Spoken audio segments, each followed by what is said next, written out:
वज़्कुर fill किताबी मरियम इदिन तबज़त मिन अहलिहा मकानन शर्क़िया। ओ मेरी प्यारी माओ बहनों, मरियम आपको सबक दे रही है कि औरत भी अल्लाह वाली बन सकती है।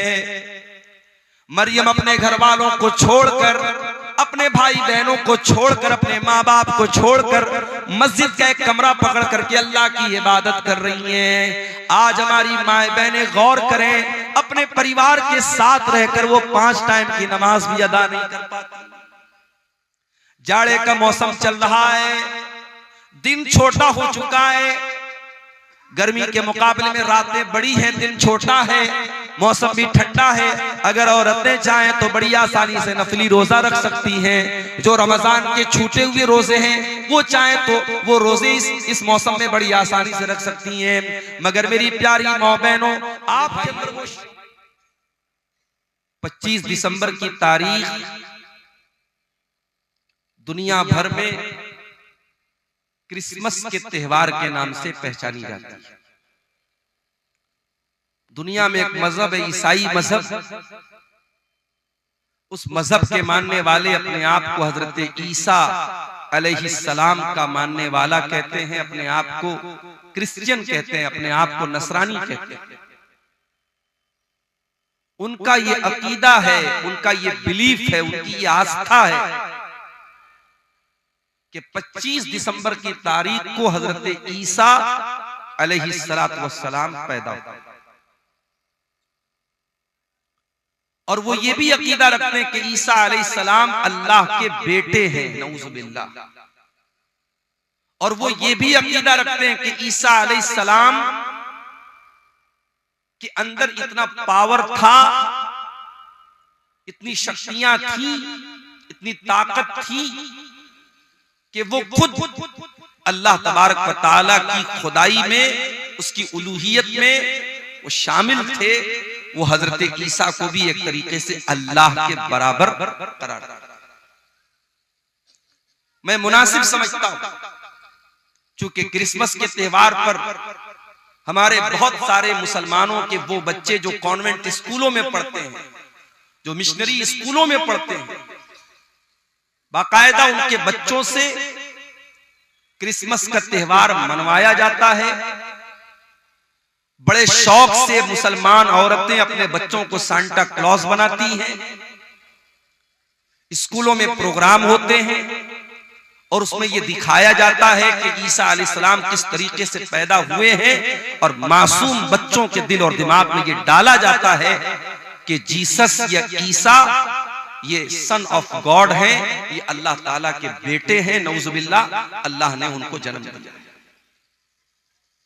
मैं चाहता हूं कि अपनी तकरीर को मैं जिस मौजू पर आपके सामने बोलूंगा, उस मौजू पर आने से पहले कुरान करीम के 16वें पारे को हम खोलते हैं और सूरह मरियम की रोशनी में हम देखते हैं कि हजरत मरियम और हजरत ईसा अलैहिस्सलाम के बारे में हमारा अकीदा क्या है, हमारा ईमान क्या है, और कुरान क्या कहता है ईसा अलैहिस्सलाम की पैदाइश के बारे में। चुनांचे जब हम कुरान का 16वां पारा खोलते हैं, सूरह मरियम की आयतें देखते हैं, अल्लाह तबारक व तआला सूरह मरियम की आयत नंबर 16 से लेकर के आयत नंबर 37 तक तकरीबन 21-22 आयतों में अल्लाह तबारक व तआला हजरत मरियम और ईसा अलैहिस्सलाम का पूरा वाकया बयान करते हैं। और यही वो आयतें थी जो हजरत जाफर तैयार रज़ी अल्लाह तआला अन्हु ने हबशा के बादशाह नजाशी के दरबार में पढ़ी थी। और इन आयतों को जब ट्रांसलेट किया गया और हबशा के बादशाह ने जब इन आयतों का तर्जमा सुना तो वो रोने लगा, उसकी आंखें आंसुओं से भर गईं और उसने अपने हाथों में तिनका उठाया और जमीन पर लाइन खींची और कहा कि अल्लाह की कसम, ईसा इब्ने मरियम का मकाम जैसा कुरान में बताया है उससे ज्यादा नहीं है, यही मकाम सही है जो अल्लाह ने कुरान में बयान किया। और बाद में वो बादशाह ईमान भी ले आया। और आपको शायद ये मसला मालूम हो कि हम लोग जो जनाजा गायबाना पढ़ते हैं, किसी का इंतकाल दिल्ली में हुआ, किसी का इंतकाल मुंबई में हुआ, और आप कटिहार के हसनगंज में इटवा में अगर आपको मालूम हुआ बहुत बड़े अल्लामा का, बहुत बड़े मौलाना का इंतकाल हुआ, और आप यहाँ पर उनकी जनाजा गायबाना पढ़ते हैं, आप पूछ लीजिए उलमा से कि जनाजा गायबाना पढ़ने की जो दलील है वो दलील यही है कि जब हबशा के उस बादशाह का इंतकाल हुआ तो अल्लाह के नबी सल्लल्लाहु अलैहि वसल्लम ने मदीना के अंदर अपने सहाबा के साथ जनाजे की नमाज पढ़ाई थी। इकलौता ये गायबाना जनाजा था जो अल्लाह के नबी ने हजरत नजाशी का पढ़ाया था। इसीलिए उलमा कहते हैं कि हर आदमी का जनाजा गायबाना नहीं पढ़ना चाहिए। जो बड़ा आलिम हो या कोई ऐसा इंसान हो जिससे समाज और मुसलमानों की सोसाइटी को बहुत बड़ा फायदा पहुंचता हो और वो नेक हो, दीनदार हो, ऐसे इंसान का जनाजा गायबाना पढ़ना चाहिए। हर किसी का जनाजा गायबाना पढ़ना ठीक नहीं है। ये बहुत सारे उलमा का ये फतवा है।